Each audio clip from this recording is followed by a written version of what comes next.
The Long Gallery at Wentworth Woodhouse is a magnificent space and it serves an important purpose. It's the main link between the Baroque house, which held the family's private apartments, and the Palladian house, where the main entertaining rooms are found. There are several anomalies about this room, including the fact that the eastern part of it is roofed in stone. Almost all of Wentworth Woodhouse is roofed in either slate or lead.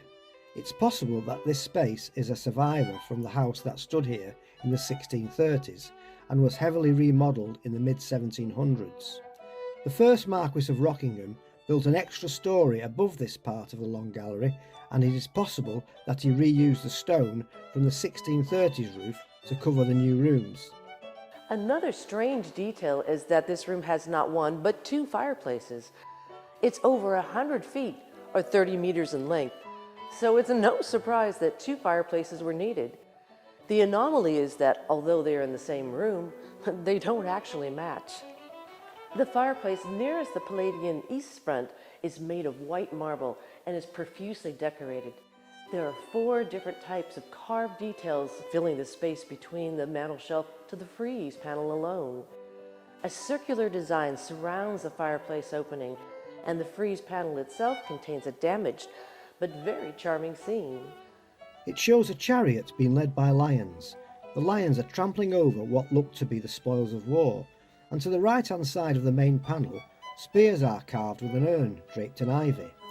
To the left is more ivy, but here it wraps itself around a selection of musical instruments. Much of this type of decoration can be found in other places at Wentworth Woodhouse, but what makes this fireplace unique are the Pegasus capitals which sit either side of the frieze.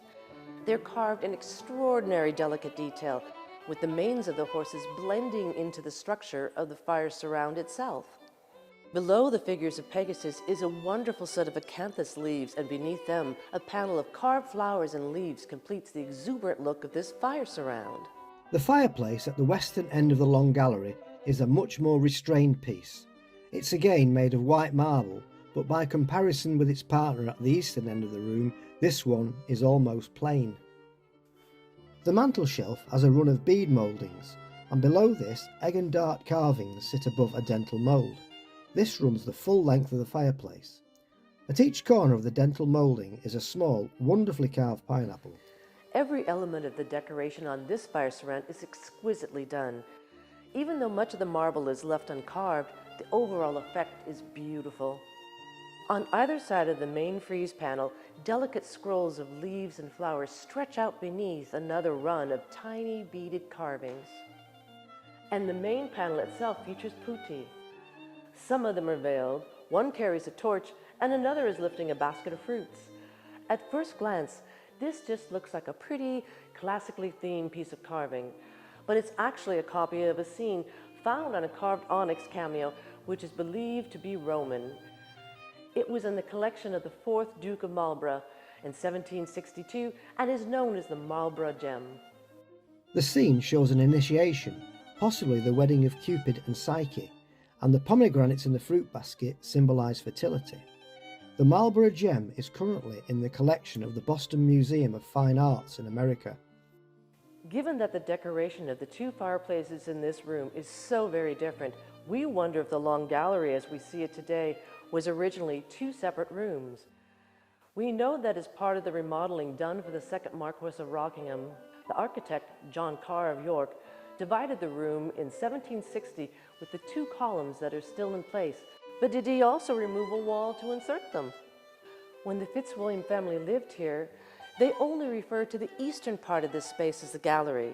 The western part, facing the gardens, was known as the drawing room, a name it kept until the 1960s. Although the Long Gallery had been a single room for nearly 200 years by then, the names used by the family may give us a clue about the history of how the Long Gallery evolved over time. But we'll need to do more research before we can provide a more definitive answer. We hope that you've enjoyed this latest release in the Fabulous Fireplaces series. There are more videos to come in this series, including some from rooms that aren't currently open to the public. So make sure that you subscribe to our channel and please leave us a like and a comment in the section below.